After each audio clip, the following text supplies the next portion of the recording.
बिस्मिल्लाहिर्रहमानिर्रहीम सल्लल्लाहु अला हबीबी सैयदना मोहम्मद वाला अलैहि वसल्लम।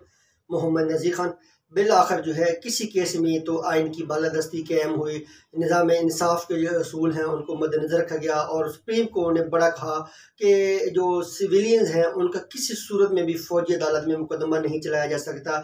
जब हमारे मुल्क के अंदर एक अदालती निज़ाम मौजूद है, सिविल कोर्ट से लेकर सुप्रीम कोर्ट तक अदालती निज़ाम मौजूद है, तो डेफिनेटली जो जितने भी सिविलियंस हैं उनका फौजदारी अदालतें जो हैं, जो सिविल अदालतें हैं, उनके अंदर मुकदमा चलाया जाएगा। आइन कानून किसी सूरत में भी जो है सिविलियंस का जो है ट्रायल है वो मिलिट्री कोर्ट में चलाने की इजाज़त नहीं देता। ये आइन की खिलाफ वर्जी है, ये बुनियादी हकूक़ की खिलाफ वर्जी है।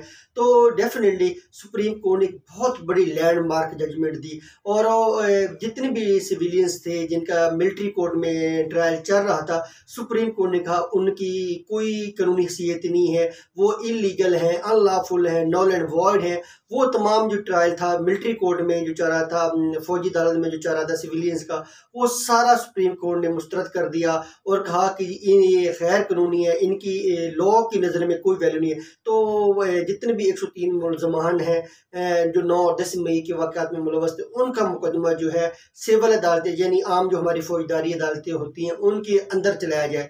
और पहले तो सुप्रीम ये कहा गया था अटॉर्नी जनरल की तरफ से कि जब भी मिलिट्री कोर्ट्स में इन मुलजमान के खिलाफ कार्रवाई शुरू होगी तो उस अटॉर्नी जनरल ने अंडरटेकिंग दी थी कि हम सुप्रीम कोर्ट को आगाह करेंगे। सुप्रीम कोर्ट को आगाह नहीं किया गया और अटॉर्नी जनरल का उनके खिलाफ जो है वो ट्रायल शुरू हो चुका है। फिर उन मुलजमान की तरफ से पिटिशंस आ गई कि हमारा जो ट्रायल है वो मिलिट्री के कोर्ट के अंदर ही चला गया। बड़ा एक मज़ाहिया बात थी कि कैसे वो लोग जो हैं जो मिलिट्री कोर्ट के अंदर ट्रायल वो ही कह रहे हैं कि हमारा ट्रायल इधर ही चलाया जाए। वो अगर उनकी पिटिशंस आ गई तो उनकी ये इनफरादी फेल मसला नहीं था कि कोई शख्स खुद चूज़ कर ले कि मैंने आम फौजदारी अदालतों में ट्रायल करवाना है या मिलिट्री कोर्ट में। ये एक शख्स का कोई इस्तेकाक नहीं होता, ये आइन और कानून नहीं देखना होता है।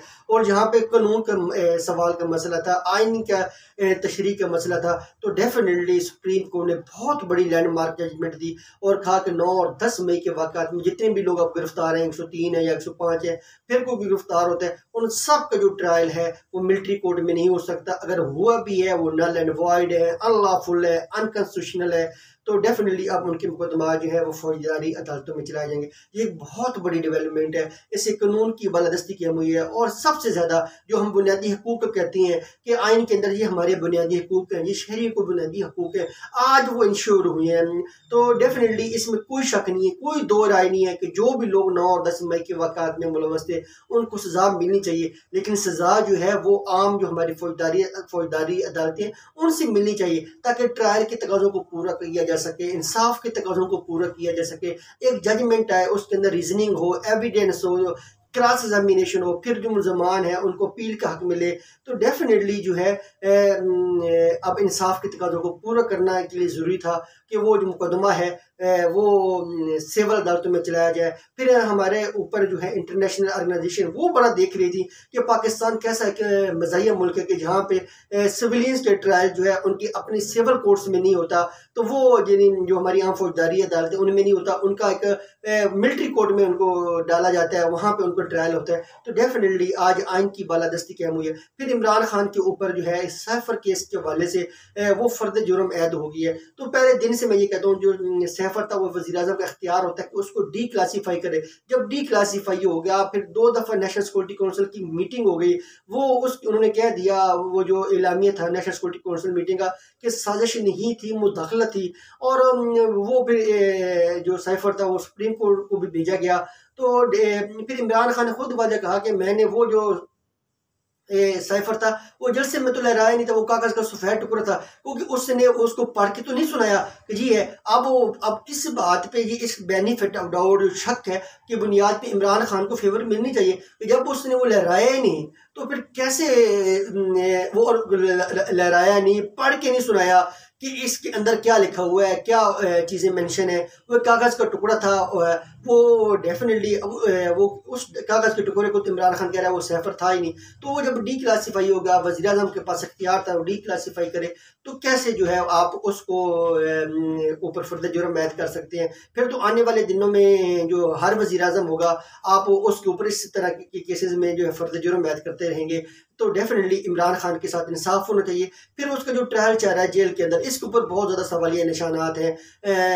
कानूनी माहरीन बड़े परेशान हैं क्योंकि वहाँ पे एक तो मीडिया एक्सेस नहीं है, क्योंकि डेफिनेटली जब आप किसी का ट्रायल करते हैं तो उसके फ्री एंड फेयर ट्रायल के बड़े कंसेप्ट होते हैं कि लोग देखें, मीडिया की एक्सेस हो, ताकि पूरी दुनिया को पता चले कि इंसाफ के तकाज़ों को पूरा किया जा रहा है, ना इंसाफ़ी नहीं की जा रही, जो बुनियादी हकूक़ हैं उनको इंश्योर किया जा रहा है। तो डेफिनेटली इमरान खान का जो ट्रायल है वो अदालत में चलना चाहिए, ना कि जेल के अंदर उसका ट्रायल चलाया जाए। फिर इलेक्शन के हवाले से जो केस था 90 दिन के हवाले से, वो जजमेंट्स भी हैं सुप्रीम कोर्ट की। अभी तक हमारा जो मुल्क है उसके अंदर अभी इलेक्शन नहीं हुए। अभी जो इंटरम गवर्नमेंट थी पंजाब और केपी के, तो अभी सबर करें कि अगर 90 दिन के अंदर इलेक्शन हो जाते तो आज तो इन गवर्नमेंट्स का वजूद ही खत्म हो जाता।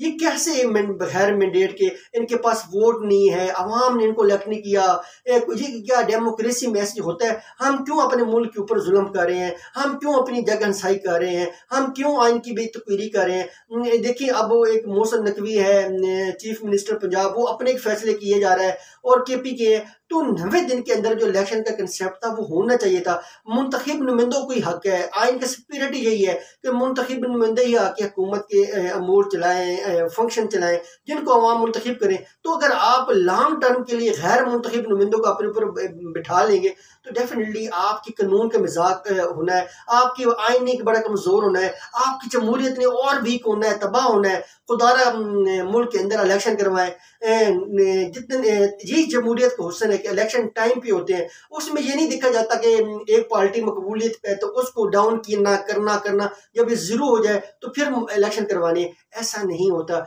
जमहूरियत में कभी इलेक्शन के दिनों में कभी एक जमात पॉपुलर होती है, दूसरी अनपॉपुलर होती है, क्योंकि यही तो जब जो पॉपुलर होती है वो हुकूमत बनाती है, जो अनपॉपुलर होती है वो अपोजिशन में बैठती है। ये जमहूरियत का हुस्न है। तो डेफिनेटली पाकिस्तान के अंदर अब इलेक्शन होने चाहिए ताकि हमारी जमहूरियत को इस्तेकाम मिले और हमारे जो मुआशी मसाइल हैं, महंगाई के हवाले से मसाइल हैं, उनका हल किया जा सके। पाकिस्तान जिंदाबाद।